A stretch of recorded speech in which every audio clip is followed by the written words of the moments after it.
Good afternoon, everybody, and happy Wednesday. This Tuesday's training is now being recorded instead on Wednesday for everybody to watch, and it is a destination training this week. I have chosen Turkey for today's training, and I've done this just as it's one of those places that people don't necessarily know a huge amount about. And the country itself gets a lot of misconceived ideas around it. So I just thought I'd do a training on it, show people the different areas, the things to do, and maybe change some people's minds. Also, put it in the forefront of people's minds. If you do have clients that maybe don't know where they want to go, want something different, where old meets new, modern meets traditional. And I'm hoping with some feedback from yourselves, if you enjoy this kind of content, this kind of training, that we can move forward and maybe start delving into the likes of cruise companies, other destinations, further afield. So yeah, absolutely. Please let me know. So we'll go through this presentation now that I have made for you. And yeah, like I say, please let me know. Please give me any feedback. You've all got my email address, or you can comment on the Facebook page. And yeah, if you guys are happy with it, then it's certainly something that we can expand on going forward. So let's share my screen. Very brief overview. So something that people may necessarily know is that Turkey is actually located in two different continents. You've got Europe and you've got Asia. It is very much known for its culture, the landscapes, the history side of things. It's got a population of over 84 million people. And as I said, yeah, it really does have a really nice mixture of modern and traditional. So the geographical location. So Turkey is bordered by 8 different countries. Depending where you are in Turkey, you may well be able to get a boat over to Greece. You can actually see Greece as well from the coastline, which is lovely. As there's 7 other countries, including Iraq, as I've put on there. And then it's also got coastlines on the Aegean, the Mediterranean, and the Black Seas. And from the historical significance perspective, there are many ancient civilizations that Turkey is home to, including these, the Byzantines and the Ottomans. That is just a few of there are a lot that do have clients that are certainly into the side of things. And then key historical site, Istanbul, Troy, very much shows off the traditional cultures and different empires as well. And the heritage side of things, so the mosaics, the food and drink, the art, which I do to do further with the presentation, things that people wouldn't necessarily know about Turkey, but it really does have a rich history and a crossroads of civilizations. So going off the back of that, the traditions and the customs, again, it's very much east and west. It's modern and it's traditional. You can see in the clothing, the festivals, the music, the dance, and these happen quite often. You go just ever so slightly out of your main tourist resort, the culture that you can see and the tradition are kept within the country itself really, really do. And the cuisine side of things as well. The mezes, the baklavas, which people automatically associate to the likes of Greece. And of course, you can't forget the good old kebab.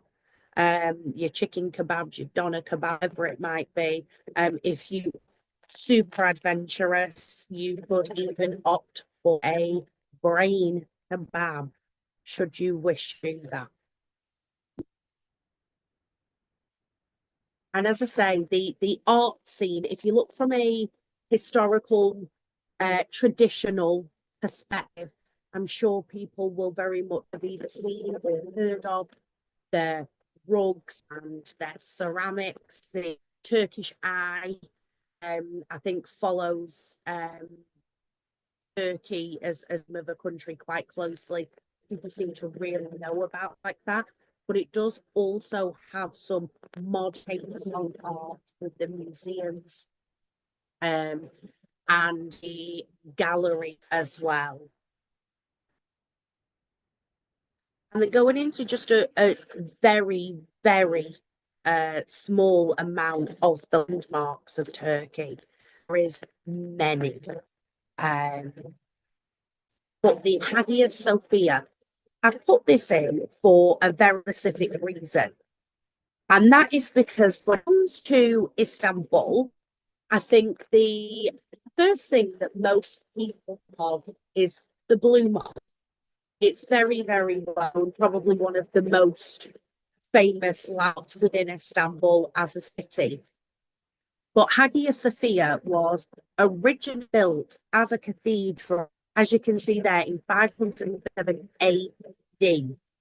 And when I tell you it is out of this worldly, aesthetically, I think even that very strange mixed words, it still doesn't close. You can see there in the top right hand side of that photograph, the black, the gold, very rich, very over the top, which they've kept around, and serve that now that it is a museum. And you can see there on the bottom right hand side, sheer size of the museum as well. But as I say, I would very much put that in there as it is a lesser known landmark, certainly within Istanbul, but also I think within Turkey as well. I can see what I've put at the bottom there, fusion of Christian and Islamic cultures. It's a really, really big piece of history within Turkey as a country, not even just the city of Istanbul. And then moving over to Cappadocia, and I've put this on here for a couple of reasons. Again, from a landscape perspective, it is really something that you would need to see yourself to really appreciate. But also because we can link this up with our clients extremely well via to do a 2-day. Now, I'm sure you probably can do it in a day. It isn't something that I personally recommend, having been there myself. I feel the best way to put that across to a client, if this is something that you're selling, is that realistically would be taking a day either side of this trip away from your holiday. Would get picked up so early in the morning, really your night before wouldn't exist. You would need to be in bed for 7 o'clock. No, you might get picked up at 4 o'clock in the morning. And by the time you were then to get home that same day or back to your hotel, whatever it might be, you would be absolutely out. And again, you'd straight into bed and you'd probably be sleeping your day off the day after. So having that 2-day trip with Bator is absolutely fantastic. Those air balloons you can see on that picture, they AI generated, they aren't fake, they are completely real. That is genuinely how it looks. And this picture, which has been off slightly, doesn't even do it justice. The landscape itself, with all those multicolored balloons up there, is just something that, as I say, needs to be seen with your own eyes to really appreciate it. And this is it's a rock formation It's got this in there. It's part of the UNESCO. It's a World Heritage, and it is unbelievable to see in real life. And then I've gone for Ephesus. Now I've put Ephesus on there because it's so accessible. As I say, just going back to Cappadocia, not the road from a beach resort. Ephesus, however, is, and it's 30 minutes from Kusadasi, which would make it 2.5, 3 hours from Bodrum, for example, just to give you an idea. Now, people know more about this and the ancient city that it was. It is famous for the temple. It is one of the seven wonders of the ancient world, and it's been very, very well preserved. So you can see the ruins still include a theatre, a library, the mosaics. It's really a key piece of history that they've managed to keep preserved for so long, and it's really well. And then some natural wonders of Turkey. So Kale, you may have not heard of this. You may have heard of it in its AK form, which is the cotton balls. I couldn't get an absolutely fantastic picture that wasn't copyrighted. But with the sunshine and an overview, a bird's eye view of this, that is exactly what it looks like. It looks like layers and layers of hand slots. It's absolutely stunning. And of course, it's for those of you who don't know, it's a hot spring mineral waters. You can go there, you can stay over nearby, you can tea with other things. I looked into Viator, there were over 100 different tours available to Pamukkale, as I say, different from different areas of Turkey, different mode getting there, private tours, 2 day tours, you name it, they have it. They start relatively cheap as well. I think I saw tours beginning from about £40 per person. So it's certainly not going to break the bank for your clients, but it's a lovely touch to add on that they may well not know about. You don't come forward and offer it to. And another one that not a lot of people know is Mount Ararat. Now, this is on here because you can do a full trekking tour. So, for those of you who may be reaching out to or clubs and things like that, you will have trekking tours. You will have walking clubs nearby. This again is a lesser known, we say, a lesser known mountain. So it could well be that one of these groups have never thought about. It could be something that they have thought about, but don't have a clue on how to do it. Now, Viator do the full 7-10 day tour for trekking the mountain. You could also, if you really wanted to put this out there, you go to something like one of the church groups. And the reason that is, it's often associated with Noah's Ark. Now, I'm not saying that your church groups can necessarily do a full trek of the mountain, but who are we to say that? You know, I think too often we would maybe think church group, ooh, old, not for them. This may not be for them. But what you're doing is you're putting yourself out to that church group and you are telling them you can do these kind of things. This one may not suit, another one would well do. And the Bosphorus Strait, I simply put here because, again, I have personally been. It's just a natural waterway. It just connects two different seas. If you are ever lucky enough to go that way, or one of your clients asks about it, obviously it's not you. It's cities and it's towns and it's villages all dotted around there. But just to see the connection and the landscape is just absolutely incredible. If you are that way, it's well worth a bus or a train to go and see that connection. And then just going to dip very, very quickly into the sea side of Turkey. I think a lot of people look at Turkey and they instantly think of beach resorts, and that's just necessarily all it's about. I have noticed that there are a lot more, I don't know if anyone else has seen them, um, but that there is a lot more TV adverts at the moment for the likes of Istanbul. But Istanbul, again, isn't the only city. Started with that one, the main city, of course, it is. So this does coincide with what we talked earlier, crossing over Europe and Asia. It is very well known for its history. It's very known for the architecture. Of course, as we spoke about earlier, we've got the Hagia Sophia. We've also got the Blue Mosque, which I think a lot of people instantly think of when they think of Istanbul, as well as the huge bazaars.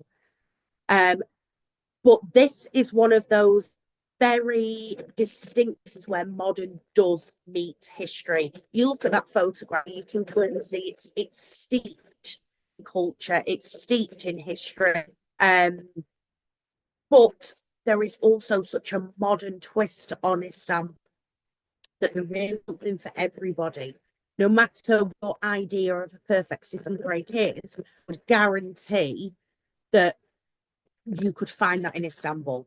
High-end to the bazaar, your market stores, your traditional Turkish side of things, your history, your boat tours, whatever it might be that makes a city break for you or for your client, you will absolutely be able to find it in Istanbul.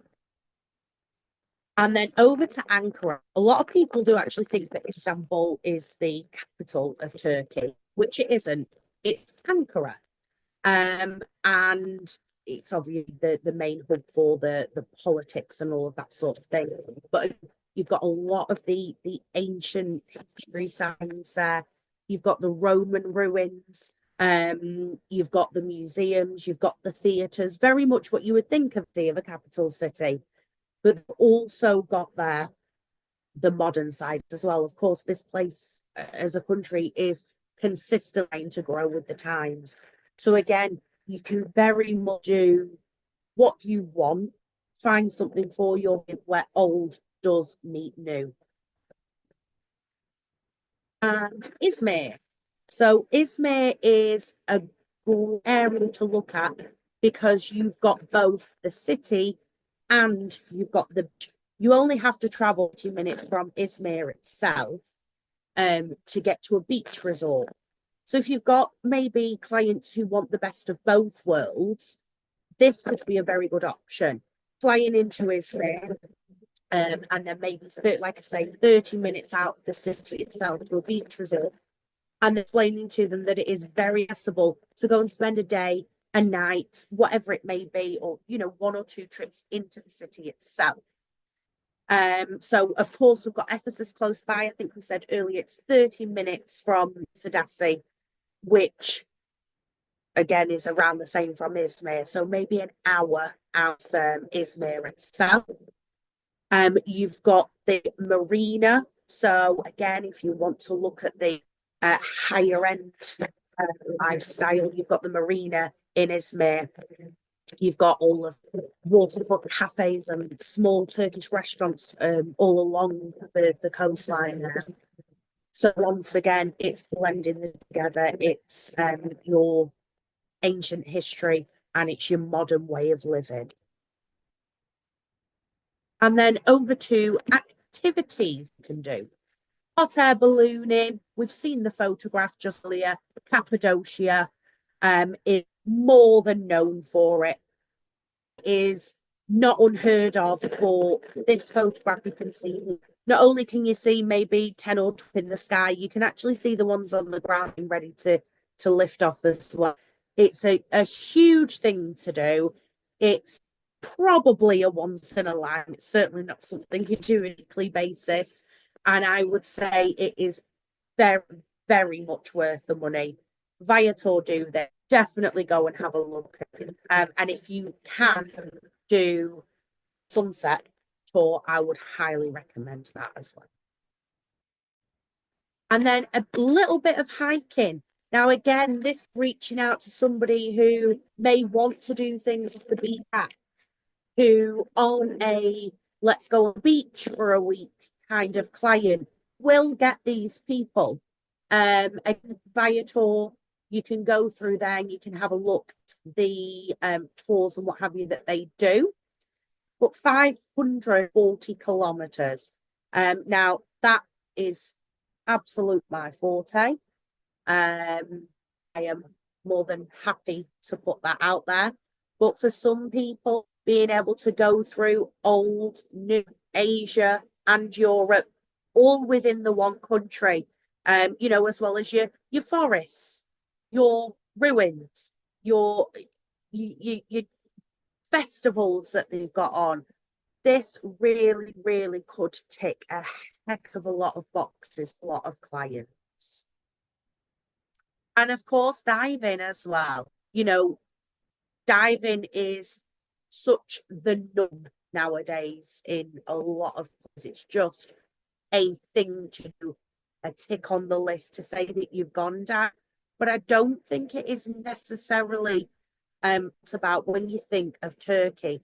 But there's so many, there's cave shipwrecks, the ecosystems, there's really killer diving spots, there is lesser no diving spots. Again, you reach out to people, these clients, and this may not be something they've ever thought of country. So it's another way to get in there and build yourself that rapport. And then over to a little bit of shopping. This is a huge thing. So the Grand Bazaar, which is in Istanbul, is effectively, let's say, an indoor market. However, as you see there, over 4,000 shops. And you name it, you can get it there. Your jewelry, your ceramics, your gold, your rugs, all of those trinkets that you necessarily want to take home, but you know that someone's going to enjoy it. Turkish Delight. You can get near a Turkish Delight stall. You'll know before you even see it, because you can smell it. It's absolute gorgeous. And the Spice Bazaar, known as the Egyptian Bazaar, obviously very much is what it says it is. It is full of spices. Now, these are great to take home as well, which you absolutely can do. Your dried fruits, your spices, your sweets, your teas. I am a nightmare for bringing apple teas home, cherries home, whenever I go to Turkey. But yeah, you are in Istanbul, your client is looking at somewhere like Istanbul, definitely we're directing them here as well. And of course, the local markets. So just as we would do here, we very much talk about, certainly nowadays, supporting local businesses, buying from small business owners. It's very, very much the same here. And of course, it's still always cheaper. Don't be afraid to haggle. But yeah, the Turkish people are known for being friendly, and very inviting, welcoming, very warm. Again, I think a lot of people think of it as one of those places that you want to get you in. It's and maybe quite forceful with it. It's absolutely not like that. Now, maybe 25 years ago, it probably was a lot more like, even now I can still think back that long ago and still think about time they have been a little bit more pushy to get you their store or want to buy something. But nowadays it's the case, they actually get in trouble for it. They get their shop closed, they can be fined. So you just don't see what a thing anymore. It's very much worth going to take up, and also putting your clients' minds at rest. They do have that preconceived idea that it could well be like that. You can let them know that it isn't the case. And then just a quick couple of festivals and events, I guess, because they're quite unknown. So the Istanbul Film Festival, for any sort of film enthusiasts, cinema enthusiasts that you may have, then absolutely get them out there. There'll be filmmakers, directors that me sat here maybe would know about. It could be independent films and you know, international film producers and what have you that I don't even have a clue. But if you've got somebody that is an expert in that area or is passionate about kind of thing, this would be absolutely ideal. And the Whirling Dervishes Festival. Now, this is very much a traditional dance festival, but it's really, really nice to see. I've never been to this festival, but I have been lucky enough to see a couple of the Sufi dance. I remember the first time I ever saw it, I was young. And what mesmerized me the most as a, let's say, a child, is the fact that these were men doing this kind of dance, and some of it was really quite feminine. Obviously, that's neither here nor there nowadays. But as a child, I remember distinctively, that's what I walked away with in my head, that, wow, those men doing that dance. And of course, that's just a tradition. Um, but it's so I've put there mesmerizing, and that's exactly what it is. It's mysterious, it's difficult, it tells a story. As I say, I think maybe 12 the first time I saw it. And even I remember sitting there when there was nothing that could have captured me. Watched it from beginning to end. It's a lovely, lovely thing to watch. Do now have a full festival around, very spiritual festival. So again, you can reach out to these kind of groups that concentrate around this kind of thing. That isn't how I watched it. It wasn't the festival, so I can't comment on that side of it. But yeah, if you've got these groups where spirituality is concentrated on, why not offer this to them? And then, as I spoke about earlier, the more modern side of things, you've got the Biennial, which is in Istanbul, and it's an art event. As I put there, it's a major contemporary art event. It promotes internationally. They all come to Istanbul to feature their artwork. We've got exhibitions, discussions, art installations, and that really does bring people in from all over the world. So again, if you're reaching out, or maybe you're struggling enough to reach out to, absolutely use kind of things as a tool and give yourself some ideas going out to your local artists, your galleries, and just explaining to them that we absolutely can sell these, can send them to these places. And then after a few travel tips on here. So, best time to visit, they very similar climate to ourselves with regards to the month year. So from April through to September is really your main peak weather times.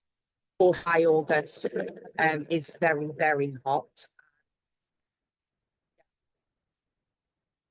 If you do move to the Italian side of Turkey, which I'll go into the risks in just a few slides time, if you do move towards the Antalya side of Turkey, that actually opens all year round, and it's certainly uncommon to still be in the mid 20s, November, December, January. a couple of years ago, we went in November, and we specifically chose November because at the time my daughter was 8 or 9 months old. First holiday, certainly didn't want anything too hot. We thought we may get 20. We travelled out on something like the 13th of November, and every single day was 27 degrees. So we're talking the middle end of November there, with no signs of it cooling down, not a raindrop in sight. Do move towards that way, absolutely, you will still get the weather. There is no longer a visa that is required to get into Turkey. That may seem like a pointless slide. It's always been. So the first time I travelled there, I was a toddler. From being a toddler up until maybe mid-20s, you would put a £10, did go up to 20, but £10 note in your passport on arrival, take the 10 or 20 rows out of your passport, stamp it, and off you go. Then a few years ago, they changed that to good old visa. You would apply for that online. Very forward, very simple cost, but you would then get your electronic visa.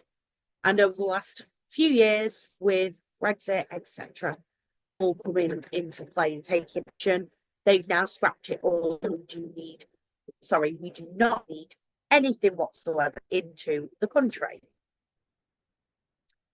Local transport. I'm sure, again, for a lot of people, this may seem a little bit pointless to put in there, but the network of trams has upped its game over the last few years, and the same with their train system as well.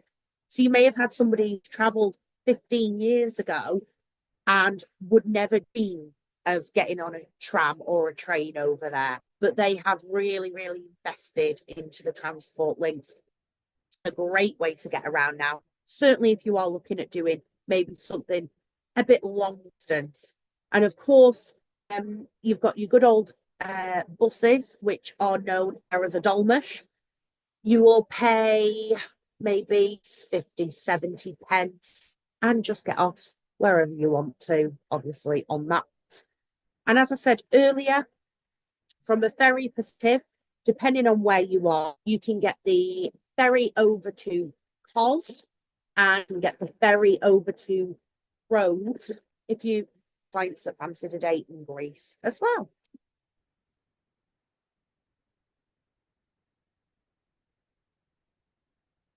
So, sustainability practices. Again, I've put this in because I know from speaking to agents over the last few weeks, this is becoming a bigger topic, more of a priority, not only for clients, but also for you guys as well. So I thought I'd just pop in here because you will start seeing more and more eco-friendly accommodations the more you look around Turkey. This obviously is worldwide from an economy friendly perspective. This is going on everywhere. So people do start taking notes, and they do need to start show they are sustainable. So they absolutely have started doing with the green hotels, the renewable energy. So as I say, you just take a little look, you absolutely will begin to find those around as well. And we touched on it earlier, but the small businesses, the local economy, helping these guys, maybe they want the tourism. It's how they make their living. Those summer months where they know it's going to be busy, where you've got this amount of flights coming each week. Please do go ahead and have a look at the handmade side of things, the local arts and crafts, the ceramics. The gold is a huge business, all of which are important. And then just to touch into the resorts. So flying into Antalya, will get you resorts such as Laura Beach, Sea Day, and Bel Air. Now, I like to, if I was into a customer asking me on where to go in Turkey, I like to sort of, and this is from a beach resort perspective rather than city, I very much put it into three different categories, which is really what I've done here in this presentation. So 4 flights into Antalya and Laura Beach, Sea Day, Bel Air. They are very much known as your ultra 5-star, all in, all dancing, all inclusive hotels. So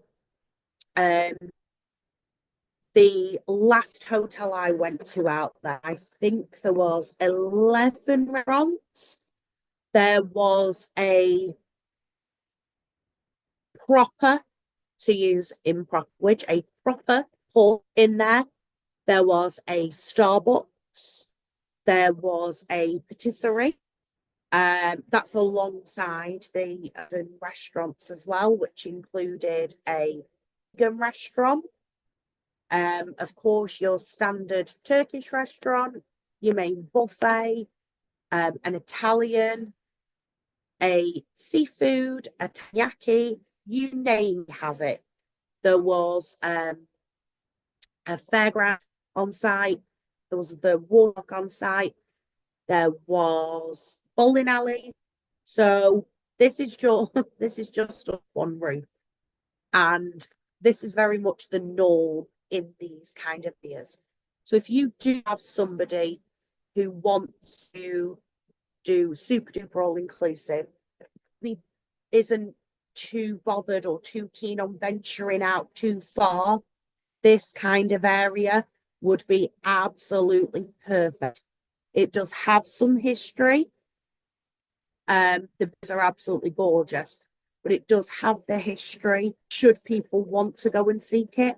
But if they are looking for more man-made, sit back, relax with a cocktail in one and a book in the other, then absolutely this is a great side of Turkey for them to look at. And then flying into Bodrum, you have got resorts such as Bodrum itself, Bodrum City they call it, Gumbert, Bitez, Altinkum. So Altinkum is literally translates to sands. So this area is known for the beach, it's known for the history, but it's also known for nightlife. Once upon a time, in a good old school 18 to 30s brochure, which you may have been able to put, you would have found Gumbert in there. A little bit later on, as they modernized the term 18 to 30s, but then have also found Bodrum in there. Now, I've obviously just picked one or two, or in this case, 3 or 4 routes out. There are many, many others. But again, I'm trying to just sort of put them into categories here. So you will find a lot more history on the Bodrum side, a lot easier to get to. A couple of us away from the likes of Ephesus as well, so even that's not too far. And you can get the boat to Kos Bodrum as well. And flying into Dalaman, resorts such as Marmaris, Ishmael, and Olodunez. Now, again, these are I've just handpicked a couple. The photograph that you see there, which different angles you will always find a photograph that's used on brochures and in websites, because you can see that it's absolutely stunning. Now, that is actually Olodunez itself. So blue flag beaches, fishermen villages, port cities, as well as wild nights out. And I've popped there Marmara, because again, I think when you make of an 1830s style of holiday with, together with Turkey, you would automatically think of Marmaris. Just down the road from Marmaris, about half an hour, is Ishmael. When I tell you that is the complete opposite, you couldn't be further from each other.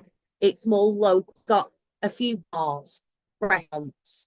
It may have one nightclub, if we're even going to call it a nightclub.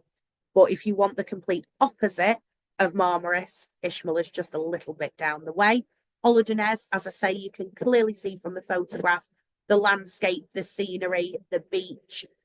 Also a great wedding destination. You can actually get married here along the Blue Lagoon. It's further round than what you can see on the photograph, but if anybody wants a beach style wedding with backdrop views like this, then yes, perfect. And then just a very, very quick need to knows. So flight time from the UK is between 4 and 4.5 hours. I haven't put it on there, but they are during our summer, they are 2 hours ahead of the UK. And then currency, Turkish lira. I've popped this on here because a lot of people will take euros. Now that's absolutely fine for the Turkish currency. They will take euros, they can bank euros, no problem. However, we get a lot more for our money, the Turkish lira, than what we do with the euro. So bear that in mind. If you or clients have already got euros sitting around and you just take it because you've got them, totally understandable. I appreciate that completely. But if you are going out of your way and you need to do currency, please stick to Turkish lira. We touched on it very briefly earlier. In the summer, absolutely, you hit 40 degrees, no problem whatsoever. So make sure your clients know to get that factor fit out. And if they do decide to take a boat trip, just give them a lovely little piece of advice, which is that day will feel as though just swanning around in a 28, 30 degree heat because you've got that lovely slight bit of breeze. I took a boat trip and found out it had been 44 degrees that day in the middle of August. And to say I 24 hours there looked like a rolling tomorrow down the road. So do not let these things miss you. And finally, haggle for your handbags. Do not be afraid to barter with prices. Any country in the world will absolutely try it on. If they think they can get £50 out of you, they'll tell you it's £50. And chances are, if they're telling you something is £50, you can walk out of the shop with it, having paid 20. Don't be afraid to do it. They're used to it. They expect it. And we all know that it absolutely does happen. Please do barter and haggle for your handbags, your trainers, your Yeezys, whatever it might be that's caught your eye. Go for it, haggle for it, 100%. So thank you very much, everybody. And Zoom is now fixed. No more issues. Enjoy the rest of your day. Thank you.